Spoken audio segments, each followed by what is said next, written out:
ಬೆಂಗಳೂರು ನಗರವನ್ನ ನಿರ್ಲಕ್ಷ್ಯ ಮಾಡುವಂತ ಕೆಲಸವನ್ನ ಕಾಂಗ್ರೆಸ್ ಪಕ್ಷ ಮಾಡಿದೆ ಅನ್ನೋ ಮಾತನ್ನ ಈ ಸಂದರ್ಭದಲ್ಲಿ ಹೇಳಲಿಕ್ಕೆ ನಾನು ಬಯಸ್ತೇನೆ. ಬಜೆಟ್ ಘೋಷಣೆ ಆಯಿತು. ಬಜೆಟ್ ಅಲ್ಲಿ ವಿಶೇಷವಾಗಿ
ಆತ್ಮೀಯರೇ, ಸ್ನೇಹಿತರೆ, ಶಾಸಕರೇ ಹಾಗೂ ನಮ್ಮ ಪಾಲಿಕೆಯ ಸದಸ್ಯರೇ,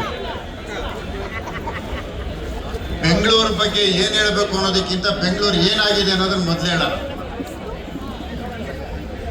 30ನೇ ತಾರೀಕು ಒಳಗಡೆ ಗುಂಡಿ ಮುಚ್ಚಬೇಕು ಅಂತ ಆದೇಶ ಕೊಡ್ತಾರೆ. ಮುಚ್ಚೋದಿಕ್ಕೆ ಸ್ನೇಹಿತರು ಗೋಪಾಲಯ್ಯನವರು ಬಂದಿದ್ದಾರೆ, ಅವ್ರಿಗೆ ನಾನೇ ಸ್ವಾಗತ ಮಾಡ್ತೀನಿ. ನರೇಂದ್ರ ಬಾಬು ಅವರು ಬಂದಿದ್ದಾರೆ. ಗುಂಡಿ ಮುಚ್ಚೋದಕ್ಕೂ ಸಹ ಗುತ್ತಿಗೆದಾರರಿಲ್ಲ, ಗುಂಡಿ ಮುಚ್ಚೋದಕ್ಕೂ ಸಹ ಇವತ್ತು ಇವರ ಹತ್ರ ಹಣ ಇಲ್ಲ. BBMP